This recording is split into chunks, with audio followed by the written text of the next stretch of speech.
Kembali tim Jimat punya cerita. Cerita ini ditulis dan dikirimkan oleh Amin Kucing di Sumbang Timun, Trucuk, Bojonegoro.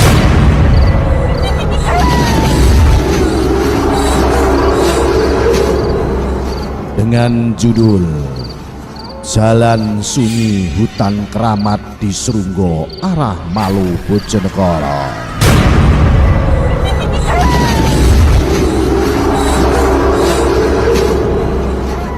Cerita iki tak alami rikala taun 1997.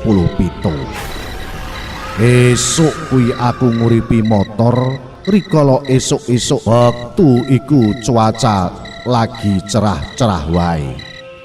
Perjalanan ini saya rencanakan memang sejak lama menuju Srunggo Malu yang terkenal karena keindahan alamnya.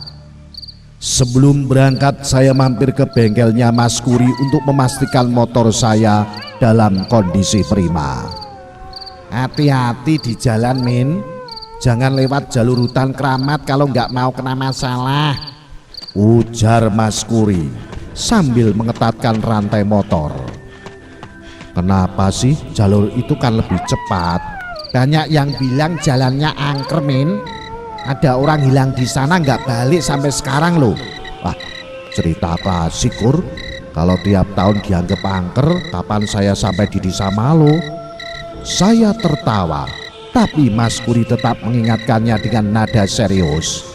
Namun rasa penasaran dan logika saya mengalahkan kekhawatiran itu. Kalau ada apa-apa, motor ini juga bisa diandalkan, pikirnya begitu. Saya menikmati perjalanan itu dengan angin sejuk pagi hari dan jalanan lengang yang membentang jauh.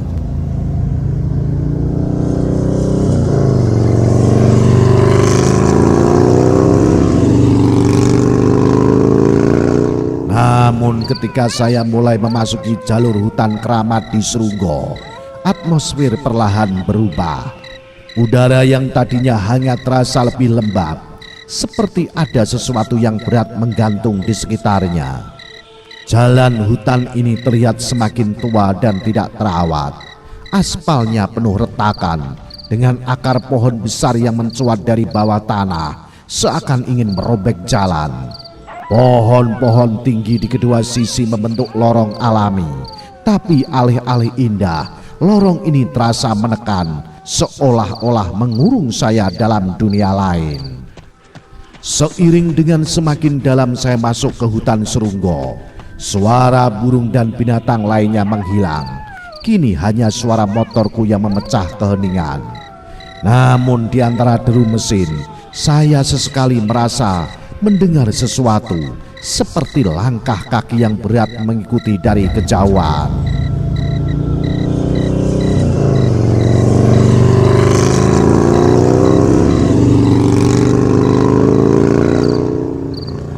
Saat saya melewati sebuah tikungan tajam, saya melihat sesuatu di sudut mataku.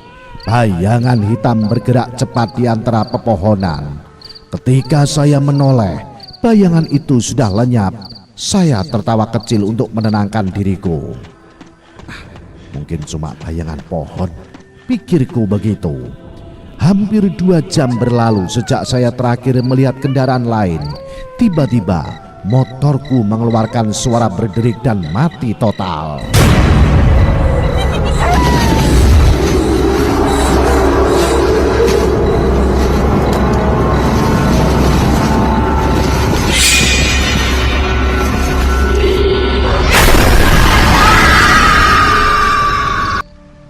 Saya memarkir motor di pinggir jalan dan mulai memeriksa mesinku.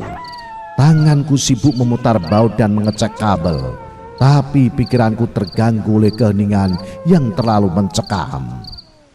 Aneh, mesinku nggak pernah begini sebelumnya. Ketika saya sedang sibuk dengan motor, suara asing mulai terdengar, seperti bisikan pelan dari dalam hutan. Saya berhenti sejenak mendengarkan dengan cermat, tapi suara itu berhenti. Setelah beberapa menit tanpa hasil, saya memutuskan untuk berkemah di tepi jalan. Saya menyiapkan tenda kecil, menyalakan api unggun dan duduk sambil saya makan makanan ringan dari tas ranselku. Ketika malam tiba, udara menjadi lebih dingin dari yang saya perkirakan. Api unggunnya kecil dan hanya memberi sedikit cahaya, menciptakan bayangan menari-nari di antara pepohonan.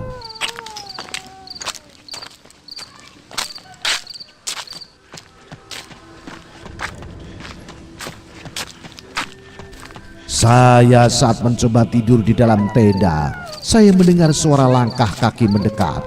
Awalnya pelan, tapi semakin lama semakin jelas. Saya menahan napas, mencoba mendengarkan lebih baik. Langkah kaki itu terhenti di luar tenda. "Siapa di sana?" seru saya mencoba. Terdengar tenang, tidak ada jawaban. Saya meraih senter, membuka resleting tenda perlahan dan memindai area di luar. Tidak ada apa-apa kecuali kegelapan. Tapi saat saya menyorotkan senter ke arah pohon, saya melihat seorang wanita berdiri di tengah jalan. Wanita itu mengenakan pakaian putih lusuh, rambutnya panjang menutupi sebagian wajah. Tapi yang membuat saya merinding adalah fakta bahwa kakinya tidak menyentuh tanah. Tubuh wanita itu melayang beberapa sentimeter di atas jalan.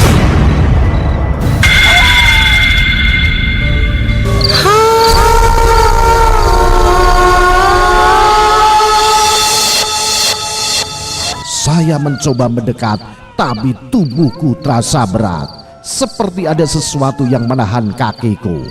Ketika saya mengalihkan pandangan sejenak untuk memeriksa langkahnya, wanita itu mendadak muncul lebih dekat, hanya beberapa meter dariku.